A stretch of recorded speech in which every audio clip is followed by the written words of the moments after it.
सना, आपका इस्तकबाल है हमारे इस प्रोग्राम में। Thank you. सना, सबसे पहले तो ये बताइए, क्योंकि आप बहुत अभी कॉलेज में पढ़ रही हैं, आप बीए ऑनर्स कर रही हैं डीयू से, आपने एक नॉवेल लिखा है, तो ये लिखने के जो एक इंस्पिरेशन है ये आपको कहाँ से मिली? क्योंकि अभी तो आप पढ़ ही रही हैं। लिखने का शौक़ वैसे तो मुझे बचपन से था, लेकिन मैंने अभी आके डिसाइड किया कि मैं एक नॉवेला लिखूंगी, क्योंकि मुझे बहुत ज़्यादा इंटरेस्ट जैसे मैं बड़ी होती गई वैसे लिटरेचर की दुनिया में बढ़ता चला गया। मेन रीज़न क्योंकि मेरे फादर वो एकदम लिटरेरी मैन है, पूरे वो हमेशा किसी ना किसी किताब पे काम करते रहते हैं, तो वो तो मेरे बिगेस्ट इंस्पिरेशन है। दुनिया में कई सारे इंस्पिरेशनल लोग हैं, कई सारे लोग ऐसे हैं जो बहुत सारे लोगों के आइडल भी हैं, लेकिन मेरे आइडल हमेशा से मेरे फादर रहे हैं। उनकी ही वजह से मैंने ये स्टेप लिया है लिटरेचर की दुनिया में। और क्योंकि मेरी एक बहन भी है, वो 10 साल की है, तो जब मैं छोटी थी मुझे पता नहीं था, हम सबको पता नहीं चलता कि हम कितने इनोसेंट होते हैं, क्योंकि अपने आप को तो हम उतना जज नहीं कर पाते। पर मेरी बहन के थ्रू मुझे पता चला कि बच्चे कितने अलग नज़रिए से देखते हैं दुनिया को। उनकी इनोसेंस का जवाब ही नहीं होता कोई, वो बहुत अलग तरीके से सोचते हैं। तो मैंने सोचा कि क्यों ना इस सेम चीज़ को मैं किसी बुक के फॉर्म में पेश करूं, क्योंकि हम सबको देखना चाहिए कि हमारे सोचने के तरीके में और उनके सोचने के तरीके में कितना फ़र्क आता है, और ये फ़र्क जो है किस वे में हम प्रेजेंट कर सकते हैं, इसके बहुत सारे नज़रिए हो सकते हैं। तो मेन रीज़न यही है कि मेरी बहन और मेरे फादर, और क्योंकि हमारे पास लिटरेचर काफ़ी है बच्चों के लिए, लेकिन क्या वो थीम्स जो हम चाहते हैं आज की जनरेशन पढ़े, वो थीम्स उसमें प्रेजेंट हैं या नहीं, इसका ध्यान तो हमें ही देना पड़ेगा, क्योंकि आज की यूथ तो हम ही हैं। ये हमारा फ़र्ज़ बनता है कि हम वो जो नॉलेज का टॉर्च है वो आगे दें बच्चों को, और उनको बताएं कि इस दुनिया में क्या ज़रूरी है उनके जानने के लिए और क्या ज़रूरी नहीं है। तो यही रीज़न्स हैं मेन कि मैंने सोचा कि लिखती हूँ। पहले मैंने नहीं सोचा था कि इसको मैं बुक का फॉर्म दूँगी, लेकिन जैसे ही मैं लिखती चली गई तो वो एक बुक के फॉर्म में बनती गई, तो मैंने सोचा कि अब हो ही गया तो क्यों नहीं। अच्छा, इसके अलावा भी आपने कई सारी पोएम्स लिखी हैं और शॉर्ट स्टोरीज भी लिखी हैं, तो वो आपने कब लिखनी शुरू की? जैसे आप कह रही हैं कि मैं बचपन से लिख रही हूँ जी, तो जो आपने पहली चीज़ लिखी, पहली कोई पोएम लिखी या स्टोरी लिखी, तो वो कितनी उम्र में लिखी? मैं अभी थोड़े दिन पहले अपना कबर्ड सेट कर रही थी, तो मुझे देखी मेरी पुरानी पोएम्स, और वो मुझे याद भी नहीं थी कि ये मैंने लिखी भी थी। वो मेरी 8th क्लास की पोएम्स थी, और मैं पढ़ के खुद शॉक हो गई थी कि मैंने 8th में ये पोएम्स लिखना स्टार्ट किया था। मुझे उतना याद नहीं था कि मैं पहले बचपन में पोएम लिखती थी, क्योंकि बचपन से मैं सिर्फ शॉर्ट स्टोरीज़ लिखती थी। और शॉर्ट स्टोरी लिखने में मेरा ध्यान तब से आया था कि आजकल के बच्चे जैसे सिर्फ फ़ोन पे रहते हैं, हमारे टाइम में ऐसा नहीं था। हम नीचे जाके खेलते थे, फिर घर आते थे वापस आराम से। तो जब भी मैं नीचे जाती थी तो मैं देखती थी कि हर किसी कोने में कहानियाँ वीव हो रही होती हैं, हर किसी कोने में वो बुनती रहती हैं। तो मेरा बहुत मन करता था कि इसको मैं एक फॉर्म दूँ, वर्ड्स के थ्रू प्रेजेंट करूँ। तो फिर मैंने ये स्टार्ट कर दिया था, जो मेरे मन में आता था, जो कहानियाँ मैं देखती थी इस दुनिया में, वो मैं जाके लिख देती थी। जो आपको मिला, जो आपने बोला मैं अपनी कबर्ड ठीक कर रही थी और 8th में आपने कुछ लिखा था, वो आपको मिला, तो कुछ लाइंस उसकी याद है कि क्या लिखा था आपने? उसकी तो नहीं याद है, लेकिन मैं आपको एक पोएम सुना सकती हूँ। वो मैंने अभी लिखी थी जब मेरा राइटिंग में इंटरेस्ट बनता गया था, वो उसी पे बेस्ड है। तो इसका नाम है ये दीवारें। ये दीवारें कुछ कहती हैं, ये दीवारें कुछ कहती हैं, इन पर पड़ी दरारें सुनती हैं, मेरी कहानियाँ बुनती हैं। चारों तरफ घेर के रखा है मुझे, दिन भर देखती हैं और हंसती हैं। औजार होता कोई पास तो कब का इन्हें गिरा देती, पर मेरे कलम की ताकत ही कुछ और है कि मुझे इन दीवारों के पार ले गई।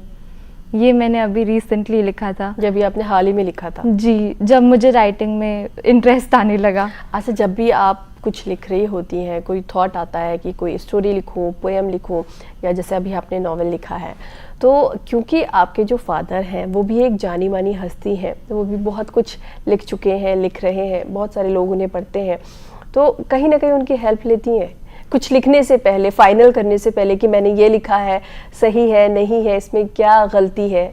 हमारा एक तो ये है कि वो उर्दू के हैं और मैं इंग्लिश की हूँ, तो फिर बहुत हेल्प तो वैसे भी हो जाती है, क्योंकि वो मुझे हमेशा बचपन से मुझे याद है एक एडवाइस ज़रूर देते थे। जब भी मैं उनसे पूछती थी कि ये कैसे लिखते हैं, वो कैसे लिखते हैं, तो उनने मुझे सिर्फ एक चीज़ बोली थी कि कहानियाँ पढ़ो लोगों की, जाके बुक्स पढ़ो इन लोगों की और देखो कि उनने किस बारे में किस तरीके से लिखा है। तो पहले तो मुझे लगता था कि और भी एडवाइस होनी चाहिए, ये क्या है पर फिर जब मैंने पढ़ना शुरू किया तो फिर खुद ही मुझे पता लगने लगा कि लोग किस बारे में लिखते हैं और वो कैसे लिखते हैं, और तब से मैंने बहुत ध्यान लगाना शुरू कर दिया इस चीज़ पे। और मुझे आज तक, पहले मुझे जैसे लगता था कि ये एडवाइस सिर्फ इतनी सी क्यों दी है, और भी दे देते, लेकिन अब मुझे लगता है कि बहुत अच्छी एडवाइस दी, क्योंकि अभी मुझसे कोई आके पूछता है ना कि कैसे लिखना होता है, तो मैं उसको खुद कहती हूँ कि तुम जितना पढ़ सकते हो, जितनी कहानियाँ पढ़ सकते हो, सेम एडवाइस देती हूँ। हाँ, क्योंकि वो बहुत हेल्प कर किस तरह से लिखना है, अपनी बात को कैसे कहना है। तो बात करेंगे कि आपकी स्टाइल क्या है, लेकिन यहाँ पर रुकेंगे एक छोटे से ब्रेक के लिए। उन्होंने काफी बोल्ड लिखा है, तो आप किस चीज से और क्यों मुतासिर हैं इनसे? जब मैंने इनको पढ़ा था तो मुझे समझ नहीं आता था कि ये इतने कंट्रोवर्शियल टॉपिक्स क्यों हैं और इनको लोग इतना मानते क्यों हैं लिटरेचर की दुनिया में। मुझे कोई अंदाज़ा नहीं था इस बारे में, लेकिन फिर जब मैंने मंटो की एक कहानी पढ़ी, उसके बाद फिर मैंने सोचा कि इस इंसान ने इतनी छोटी सी चीज़ को ऐसे वे में प्रेजेंट की है कि इंसान पढ़ेगा कहानी, वो सिंपल जारी होगी, लेकिन एंड में आते ही वो कुछ बहुत अलग सा कर देता है और हमें पता भी नहीं चलता। कौन सी कहानी थी वो? मैंने सारी पढ़ रखी है, लेकिन मैंने स्टार्ट की थी तोबा तेग सिंह से। उसके बाद फिर ऐसे करते करते मैंने बहुत सारी पढ़ी थी, और इस्मत चुगताई की भी थोड़ी बहुत पढ़ी है, वही कंट्रोवर्शियल वाली सारी। पर बात यह है कि वो इतनी सिंपल चीज़ को ऐसे ले जाते हैं कि हम सोचने पे मजबूर हो जाते हैं कि ये जो चीज़ ऑलरेडी सोसाइटी में है वो ये लोग कितनी खूबसूरती से पेश करते हैं कि इंसान सोचने पे मजबूर हो जाता है कि क्या ये हमारी सोसाइटी है, इसी में ऐसे होता है। तो ये चीज़ मुझे उनकी बहुत अच्छी लगी थी, इसीलिए जैसे ही मैंने मंटो को पढ़ना स्टार्ट किया था, फिर मैंने जाके उसकी सारी शॉर्ट स्टोरीज़ पढ़ ली। मुझे बहुत अच्छा लगा वो राइटर। मुझे नहीं लगता कि मैंने उसके जैसा कोई और राइटर देखा है। इंग्लिश की भी लिटरेचर दुनिया में नहीं है ऐसा कोई और राइटर जो उसकी तरह इतना प्रोलिफिक राइटर हो, और आई थिंक इस्मत उसकी तरह है थोड़ी थोड़ी, तो इसलिए उसको पढ़ना शुरू किया था बस उसकी वजह से। अभी आप पढ़ाई कर ही रही हैं, अभी आप ग्रेजुएशन कर रही हैं, आगे बहुत आपका बहुत बड़ा फ्यूचर है, बहुत कुछ करने के लिए आपको मिलेगा, आप जो करना चाहें वो कर सकती हैं, लेकिन ये वक्त जो है ये आपकी पढ़ाई का वक्त है। तो क्या कभी ऐसा हुआ, क्योंकि आप बहुत कुछ पढ़ती रहती हैं, नॉवेल्स स्टोरीज पढ़ती रहती हैं, बहुत सारे राइटर्स को पढ़ती रहती हैं, लिखती भी हैं, तो कभी घर पे डांट भी पड़ी? इस वजह से तो नहीं पड़ी, लेकिन प्रॉब्लम ये है कि मेरे भाई बहनों को ज़रूर पड़ जाती है। अच्छा। क्योंकि वो मम्मा हमेशा कहेंगी कि सना को देख लो, वो हमेशा बुक में पड़ी रहती है, तुम लोग भी थोड़ा पढ़ लिया करो। तो मुझे प्रॉब्लम नहीं होती, लेकिन उनको ज़रूर हो जाती है मेरी वजह से, क्योंकि उनकी हॉबीज़ डिफरेंट है, मेरी हॉबीज़ डिफरेंट है। मुझे तुम बस एक बुक दे दो और रूम में बंद कर दो तो मुझे बहुत अच्छा लगेगा, क्योंकि मुझे कहानियाँ पढ़ना बहुत पसंद है। तो अभी जो आपके नॉवेल में कैरेक्टर्स हैं वो आपने खुद क्रिएट किए हैं या कहीं से आइडिया आपको मिला? मेरी नॉवेल की जो मेन कैरेक्टर है उसका नाम एली है। अब वो एक छोटी बच्ची है, she is a young protagonist, वो 9 साल की है, और मेरी जो सिस्टर है वो 10 साल की है। तो थोड़े थोड़े वेज में एली जो है वो मेरी बहन जैसी ही है, क्योंकि वो भी, मेरी बहन भी बहुत चंचल टाइप है, एली भी वैसी है, और मेरी बहन काफ़ी सवाल पूछती है, बच्चे सारे ऐसे ही होते हैं, एली भी वैसी है। मेरा नॉवेल एक बहुत इम्पॉर्टेंट क्वेश्चन पोज करता है कि बच्चे जो इतने क्यूरियस होते हैं वो अलग चीज़ें देखते हैं और अलग नज़रिए से देखते हैं, लेकिन हम उसे अलग अलग वे में देखते हैं। तो फिर ये बचपन से लेके बड़े होने तक का जो प्रोसेस है उसमें माइंड में कितने चेंजेस आते हैं वो बहुत अच्छी तरीके से प्रोजेक्ट किया है मैंने इस नॉवल में। और एली जो है उसको एक मैजिकल पावर भी है, वो फ्यूचर बता सकती है। अच्छा। हाँ, उसको सपने में फ्यूचर आता है कि आगे क्या होने वाला है। तो जब हम ये पढ़ते हैं तो हमें, आपने जैसे कहा कि ये जो कैरेक्टर है कहीं ना कहीं आपकी जो छोटी बहन है उससे मिलता है, तो क्योंकि आपका कैरेक्टर जो है वो फ्यूचर बताता है नॉवेल में, तो क्या आपकी बहन भी कुछ ऐसा आप कभी करती है?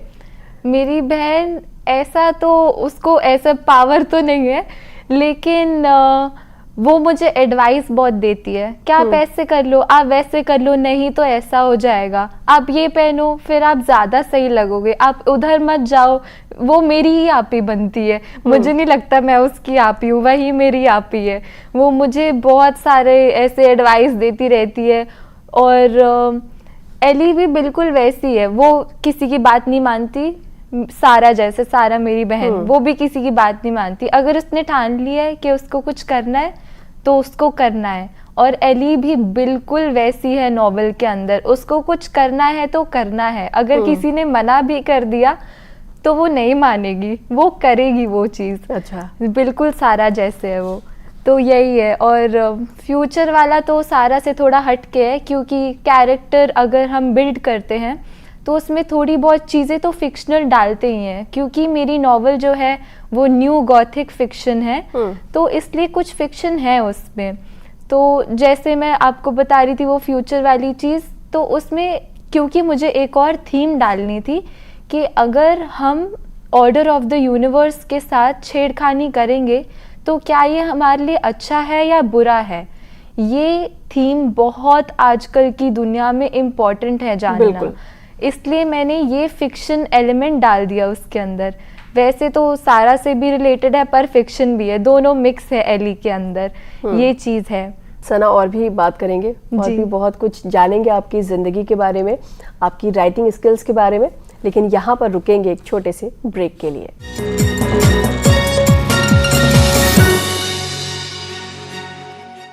अब चाय कॉफी में शक्कर का इस्तेमाल करना बंद करें, अपनाइए 100+ reporters, 66.9 crore viewers, India's largest news network, News 18 Network.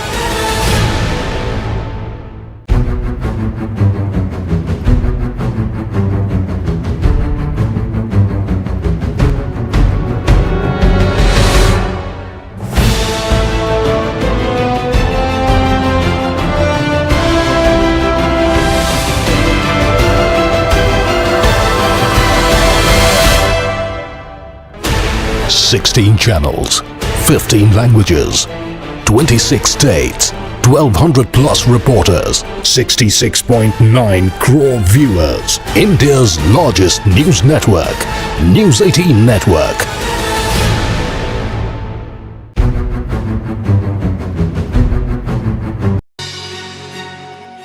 Break के बाद एक बार फिर से आप सभी का इस्तकबाल है हमारे खास प्रोग्राम परवाज़ में। सना, अब मुझे बताइए, ये जो आपकी नॉवेल है, आपने बताया कि इसमें क्या क्या आपने फिक्शन किया है, किस तरह की एक स्टोरी है, लेकिन अगर जो लोग इस को पढ़ना चाहते हैं, जो बच्चे खासकर इसमें इंटरेस्ट ले रहे हों, तो वो क्यों पढ़ें आपकी नॉवेल? वो इसलिए पढ़े ये नॉवेल क्योंकि इन सारी थीम्स को छोड़ के ये जो बुक है ये थ्रिलर है, और बच्चों को थ्रिलर में बहुत मज़ा आता है। उनको हमेशा, क्योंकि मैंने बोला था वो क्यूरियस है, तो उनको जानना होता है आगे क्या होगा, आगे क्या होगा। और इस नॉवल पे हर मोड़ पे कुछ नई चीज़ आ जाती है, तो वो बच्चे उसको अगर पढ़ेंगे तो फिर उनको मन करेगा आगे का जानने का, और वो नहीं छोड़ पाएंगे ये बुक। इसको मैंने बहुत ध्यान में रखा था क्योंकि बच्चों की नॉवल है, और क्योंकि इसमें बहुत इम्पॉर्टेंट चीज़ें भी हैं जो काफ़ी फ़न वे में प्रोजेक्ट की है मैंने।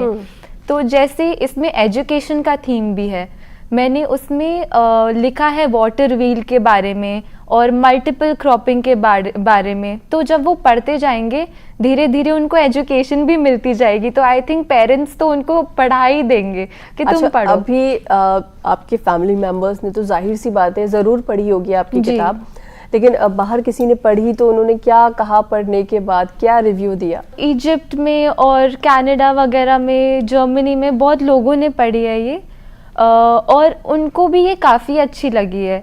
जैसे मुझे कुछ लोगों ने जो इंडिया में भी हैं, उन लोगों ने आके मुझे बोला है कि तुम्हारी ये जो बुक है, जब इसको मैंने एक बार ही पढ़ी तो फिर मेरा मन नहीं किया रुकने का, क्योंकि ये इतनी ग्रिपिंग है। रिव्यूज़ तो काफ़ी अच्छे थे, और मेरे कॉलेज में जो इंग्लिश प्रोफेसर्स हैं उनने भी पढ़ी थी ये बुक, और उनने मुझे मेल्स भेजे, मैसेजेस भेजे कि बहुत अच्छी है, तुम और लिखा करो, यहाँ ये दुनिया नहीं छोड़ना है तुमको। अच्छा। और तुम अपनी शॉर्ट स्टोरी भी लिखो और वो हमें दो, हम तो आप अपने कॉलेज में सेलिब्रिटी बन गई। सेलिब्रिटी का तो पता नहीं, लेकिन लोगों को पसंद बहुत आई और वो काफ़ी खुश हुए थे ये बात जान के कि मेरी बुक आई है, और उनको क्योंकि स्टोरी भी पसंद आई थी तो फिर उनको अच्छा। और जैसे भी अच्छा आपने लगा। कहा कि आपकी जो ये नॉवेल है ये बाहर भी पढ़ा और पसंद किया लोगों ने, तो अगर इंटरनेशनल राइटर्स की बात करें तो वो कौन से हैं, कौन आपके ज़्यादा पसंदीदा है?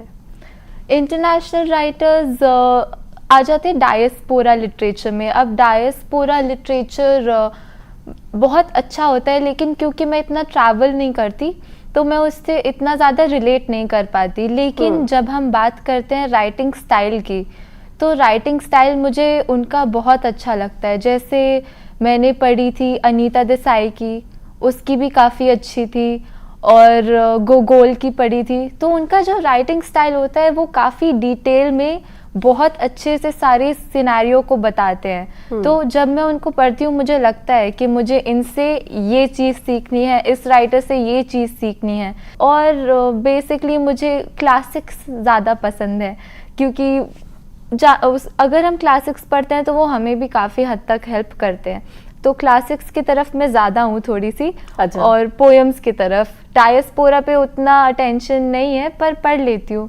तो अभी आगे क्या करना है? कुछ और लिखना है? कोई और कहानी जहन में है जिसे आप कागज़ पर उतारना चाहती हैं? आगे मेरा मन है कि जो सोसाइटी है उस पे एक सेक्शन बेस करूं कि सोसाइटी में क्या होता है, क्या नहीं होता है, और जो हमारे पुराने टैबूज़ हैं उनको प्रेजेंट करूं, क्योंकि आजकल ज़रूरी है कि यूथ ये पढ़े और जो आने वाली जनरेशन है वो अवेयर हो।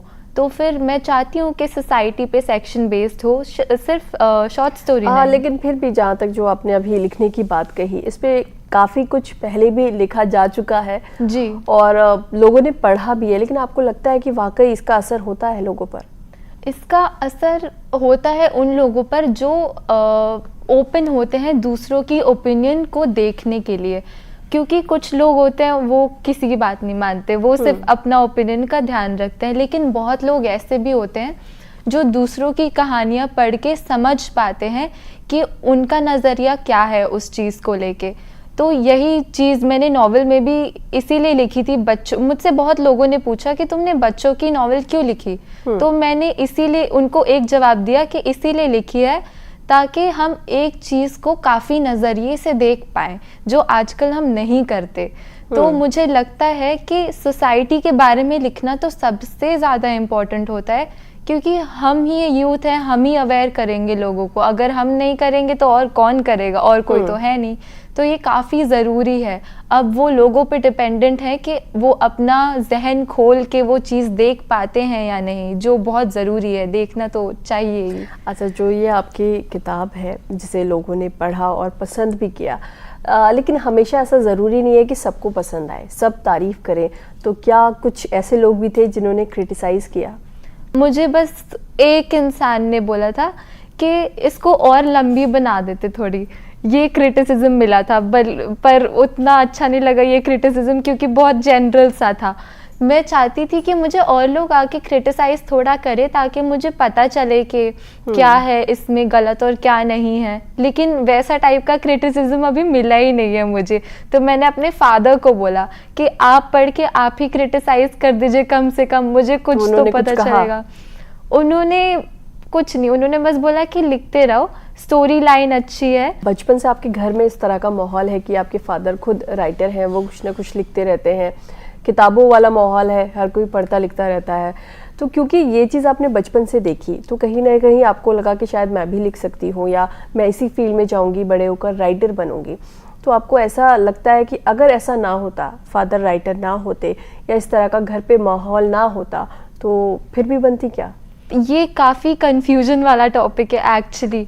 मैं जब बच्ची थी तो मैं ज़्यादा ड्राइंग, स्केचिंग ये सारी तरफ इंक्लाइंड थी। मैंने अपने इनफैक्ट घर की दीवारों पे भी पेंटिंग बना रखी है। मुझे बहुत पसंद है बचपन से पेंटिंग। राइटिंग से ज़्यादा आपको पेंटिंग पसंद है? राइटिंग और पेंटिंग एक ही साथ शुरू हुई थी। ये चीज़ है। तो फिर मैं बहुत कंफ्यूज थी पहले कि मैं कौन से फील्ड में जाऊं। पहले मैंने राइटिंग के फील्ड में सोचा ही नहीं था, क्योंकि मुझे पता ही नहीं था कि मैं कहानियाँ बुन रही हूँ। जो आता था वो बस मैं लिख देती थी। तो फिर मुझे लगता था कि मैं आर्ट की फील्ड की तरफ ही जाऊंगी। लेकिन जब मैं बड़ी हुई तो 12th आ गई, उसके बाद सोचना पड़ता है कि क्या करे। फिर 12th के रिजल्ट्स आए तो सरप्राइजिंगली मैंने अपने स्कूल में इंग्लिश के सब्जेक्ट में टॉप कर लिया। फिर मैंने सोचा कि इंग्लिश में अगर इतना अच्छा जा रहा है तो एक बार ही इंग्लिश करके ट्राई कर लेते हैं। फिर जब मैंने इंग्लिश वाली वर्ल्ड में स्टेप इन किया तो मुझे बहुत अच्छा लगा कि मैंने ये डिसीजन ही बनाया, क्योंकि मुझे लगा नहीं था कि वो इतना डिफरेंट होगा। स्कूल में जो चीज़ पढ़ाते हैं और जो चीज़ कॉलेज में पढ़ाते हैं वो काफ़ी डिफरेंट हो जाता है। बहुत डिफरेंट, और इस चीज़ का अंदाज़ा नहीं था। लेकिन जब हुआ तो मैं बहुत ग्लैड थी कि मैंने इंग्लिश का फील्ड ही लिया। तो ये खुद ही जो चीज़ें थी ये सारी खुद होती गई। मैंने किसी चीज़ पे डिसाइड ही नहीं किया था एज सच। सब खुद होते गया और हो गया बस। सना, आप हमारे स्टूडियो में आई, आपसे बात करके बहुत मज़ा आया। आपका यहाँ आने के लिए बहुत बहुत शुक्रिया। Thank you. तो नाजरीन, फिलहाल हमें दीजिए इजाज़त। आपसे फिर मुलाकात होगी अगले हफ्ते किसी ऐसे ही सितारे के साथ। आदाब।